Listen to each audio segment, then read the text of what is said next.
Exercise 1.2 में question 3 की तरफ आते हैं। Which of the following matrices are symmetric. ये मैट्रिसेस गिवन हैं हमारे पास, ये देखने हैं कि कौन सा मैट्रिक्स सिमेट्रिक है। अब मैं लिख चुकी हूँ, अब इसको सॉल्व करेंगे। ए मैट्रिक्स है 5 -7 -1 5। इसका हम ट्रांसपोज सिमेट्रिक डेफिनेशन के मुताबिक हम ये पढ़ चुके हैं कि अगर हम किसी मैट्रिक्स का ट्रांसपोज निकालें वो वापस उसका रिजल्ट वापस ए मैट्रिक्स के बराबर हो तो वो सिमेट्रिक कहलाता है। तो हम इसका ट्रांसपोज सोल्यूशन में हम ए मैट्रिक्स दोबारा लिखेंगे, लेकिन लिखूंगी नहीं सोल्यूशन, बस क्वेश्चन सॉल्व करूंगी। ए का ट्रांसपोज लिखाएंगे, ठीक है। पहले ओरिजिनल मैट्रिक्स लिखेंगे हम 5 -7 -1 5, उसके पावर में टी लगाएंगे। इसका ट्रांसपोज अभी फाइंड नहीं हुआ इसलिए टी लगाया। अब ट्रांसपोज नेक्स्ट स्टेप में फाइंड करेंगे। फर्स्ट रो फर्स्ट कॉलम बन जाएगा 5 -7, सेकेंड रो -1 और 5 हो तो ये सेकेंड कॉलम बन जाएगा 1 5। अब यहाँ पर देखिए ये ए ट्रांसपोज फाइंड हो चुका है। अब इसको देखें कि हमने ये देखना है कि ये मैट्रिक्स वापस ए के बराबर है या नहीं है। इसके कॉरिस्पॉन्डिंग एंट्रीज देखेंगे। फर्स्ट एंट्री यहाँ पर 5 है, या ये भी 5 है। सेकेंड एंट्री फर्स्ट रो में -7 है तो यहाँ पर -1 है, ये चेंज है, ठीक है। अब यहाँ पर -1 है सेकेंड रो में फर्स्ट एंट्री, यहाँ सेकेंड रो में फर्स्ट एंट्री -7 है, ये चेंज है। दो एंट्रीज चेंज हो गई, सारी एंट्री सेम होनी चाहिए, तो ये सिमेट्रिक नहीं है। हम कह सकते हैं कि A transpose is not equal to A, so this matrix is not a symmetric matrix, not symmetric.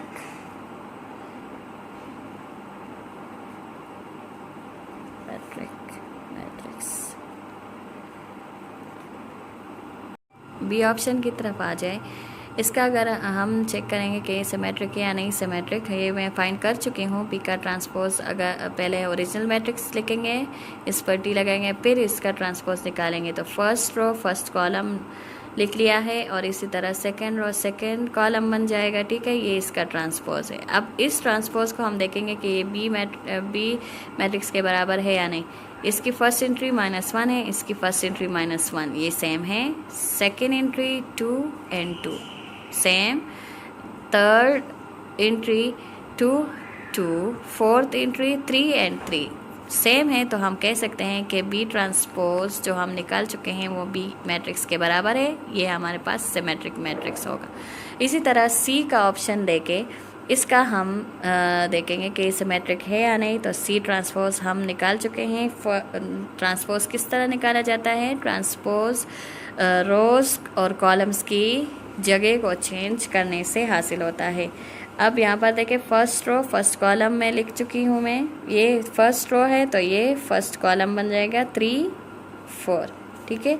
ये सेकंड रो है तो ये सेकंड कॉलम बन जाएगा 5 and 6। First row first column बन गया, सेकंड रो सेकंड कॉलम बन गया, ठीक है। यहाँ पर देखें, अब हम देखें कि ये इसके इक्वल है या नहीं है। तो फर्स्ट एंट्री इसकी फर्स्ट एंट्री के बराबर है, सेकंड एंट्री इसकी 4 है, ये 5 है, चेंज हो गया है। ये मैं यहाँ पर निकाल चुकी हूँ इसका रिजल्ट, ठीक है। 5 और 4 ये दोनों चेंज है। इसी तरह 4 और 5 यहाँ पर देखिए थर्ड एंट्री सेकंड रो में फर्स्ट एंट्री 5 है, सेकंड रो में फर्स्ट एंट्री ये 4 है, तो ये भी चेंज है। तो रिजल्ट चेंज आ रहा है, इसलिए सी ट्रांसपोज इक्वल नहीं है सी मैट्रिक्स का, तो ये नॉट सिमेट्रिक मैट्रिक्स है। अब डी ऑप्शन की तरफ आते हैं, चेक करेंगे कि ये सिमेट्रिक है या नहीं। तो डी का ट्रांसपोज हम निकालेंगे। फर्स्ट रो हमारे पास यहाँ पर है 1 2 3, ये कॉलम बन जाएगा 1 2 3। सेकेंड रो हमारे पास सेकेंड कॉलम बन जाएगा 4 5 6। अब यहाँ पर देखें, ये डी ट्रांसपोज का रिजल्ट जो आ चुका है ये डी मैट्रिक्स के इक्वल नहीं है, क्योंकि ये फर्स्ट रो है हमारे पास यहाँ 1 2 3, यहाँ पर फर्स्ट रो 1 4 है, तो ये चेंज है, ठीक है। इसलिए हम कह सकते हैं कि D transpose is not equal to D. This is not a symmetric matrix. Not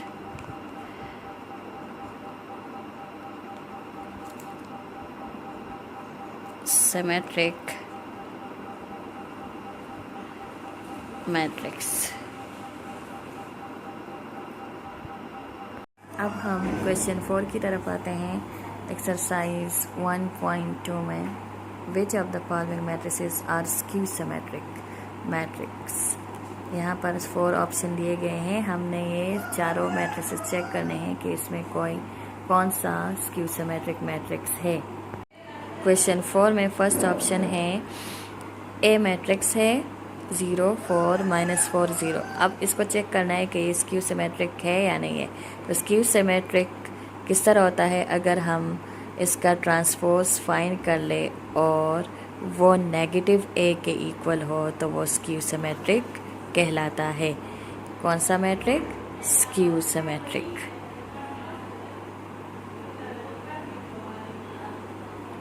अब स्टार्ट करते हैं. ए मैट्रिक्स का ट्रांसपोज फाइंड कर लेते हैं. ट्रांसपोज हमारे पास किस तरह फाइंड होता है, रो कॉलम में चेंज हो जाता है. फर्स्ट रो फर्स्ट कॉलम बन जाएगा और सेकंड रो हमारे पास यहाँ -4 0 है, ये सेकंड कॉलम बन जाएगा. ए ट्रांसपोज हम फाइंड कर चुके हैं. अब नेगेटिव ए फाइंड करेंगे एंड नेगेटिव ए, इसका रिजल्ट देखेंगे. नेगेटिव साइन को ए मैट्रिक्स के सारे एलिमेंट के साथ मल्टीप्लाई किया जाएगा. -0 0 minus into 4 -4 minus plus minus आता है. ठीक है, -4 into minus minus minus plus +4 बन जाएगा. माइनस इंटू 0 0 0 के साथ कुछ भी मल्टीप्लाई करो 0 ही रहता है. ठीक है, अब देखें ए ट्रांसपोज का रिजल्ट फाइंड कर चुके हैं, नेगेटिव ए का रिजल्ट भी. अब इन दोनों मैट्रिसेस को देखेंगे कि आया ये इक्वल है या नहीं. तो ए ट्रांसपोज का फर्स्ट एलिमेंट 0 है, यहाँ पर फर्स्ट एलिमेंट 0 सेम है.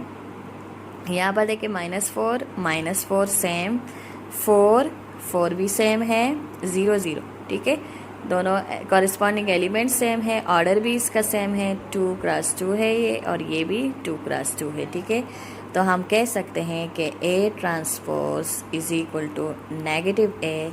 सो A matrix is a skew symmetric matrix. Skew symmetric matrix.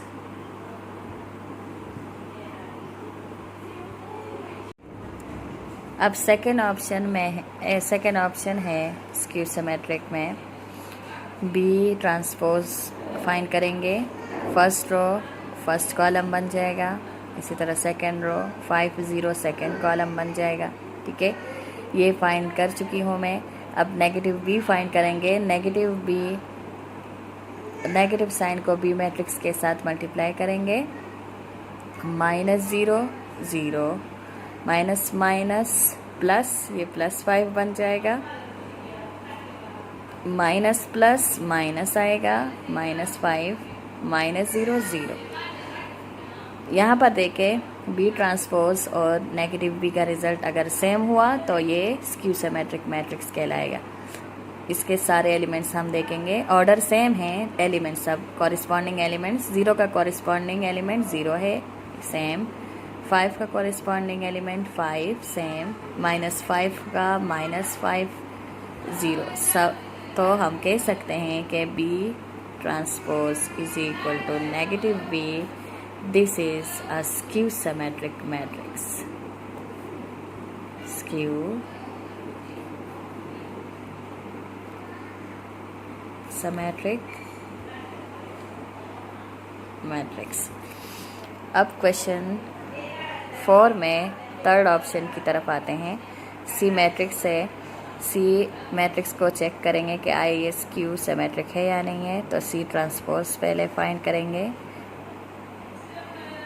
First row first column बन जाएगा, सेकेंड रो सेकेंड कॉलम बन जाएगा, ठीक है।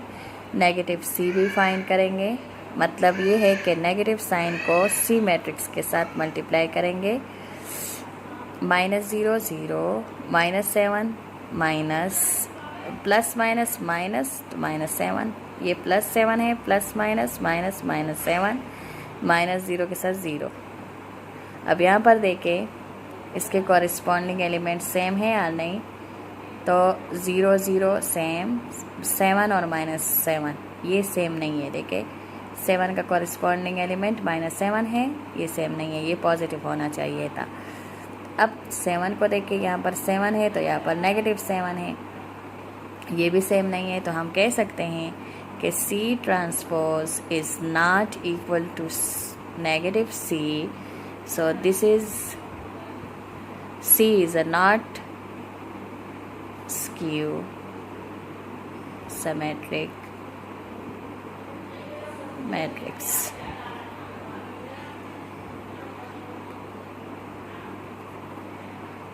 अब डी ऑप्शन की तरफ आ जाए, डी मैट्रिक्स चेक करें कि स्क्यू सिमेट्रिक है या नहीं। तो यहाँ पर हम डी ट्रांसपोज फाइंड करेंगे।